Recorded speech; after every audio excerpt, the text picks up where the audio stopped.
Урматтуу замандаштар, мен сиздерге кайрылайын деген ниетим жок эле. Бирок менин башыма түшкөн оор проблема кайрылууга аргасыз кылды. Мен аскер журналисти болуп 15 жыл иштедим. 2015 жылы 15 июнда 15 жылдык аскер журналисттик ишимди баалап, жана пенсия жашына келип калгандыгыма байланыштуу бардыгын эске алып туруп, өзүбүздүн президентибиз Алмазбек Атамбаев ушул үйдү тапшырган бизге. Эми ушул күндөрү мен 2016 жылы майдан бери иштебей калгандыгыма байланыштуу үйдөн чыгууга мени мажбур кылып жатышат.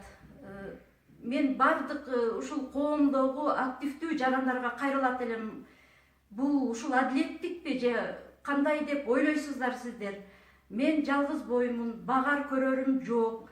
Өмүр бою иштеп 35 жыл баш көтөрбөй иштедим. Мамлекеттин ишин кылдым. Башка иш кылып, байлык топтоп, өзүмө үй алып алганга убактым жок болду. Турмушка да чыкпай калдым. Эми ушул кезде мени ушул жашап турган үйүмдөн чыгарып жатышат.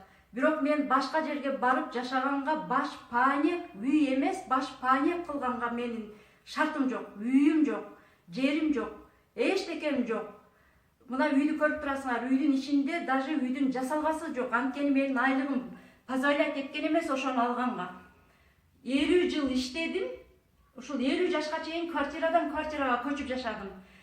Ошол алган айлыгым аз болду. Өкмөттүн иши токтоп калбасын деп, өзүмдүн алган айлыгымды дагы мамлекеттин ишин үзгүлтүккө учуратпайын деп иштедим. Чын дилимден, ак дилимден иштедим.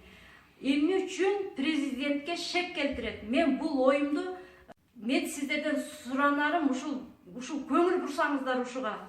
Аскер журналисти болуш оңой эмес экен. Өмүрүм дайым пычактын мизинде болот экен. 2 жолу кандуу июнь окуясына катыштым өзүм. Журналист болуп иштедим. Биринде 1990 жылы, биринде 2010 жылы. Ошондо дагы ошол мени жек көргөн азыркы офицерлер келген эмес.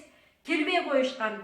Мен шеригим менен Айдосова Гүлзат деген кыз, ошо 2 аял киши эркектер менен тең-метең канды кечип, өлүктөрдү көрүп, ошентип иштеп жүрдүк.